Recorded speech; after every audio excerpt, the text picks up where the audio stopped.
We'll guide you through how to render in Blender, using the latest methods and interface updates for 2025-2026. If you find this helpful, consider subscribing and liking the video. First, open Blender on your desktop and ensure your project is ready to go.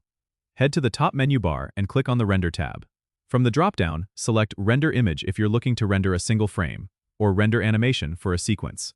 Next, before starting the render, you need to adjust your render settings to optimize for quality and performance. Go to the Properties panel on the right and click on the Render Properties tab.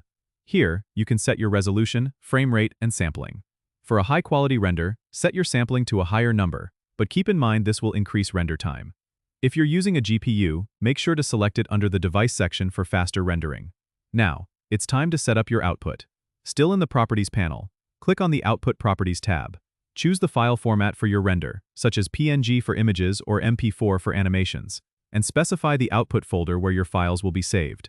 Once everything is set, you can start the render process by hitting F12 for a single image or by clicking Render Animation in the Render menu for an animation.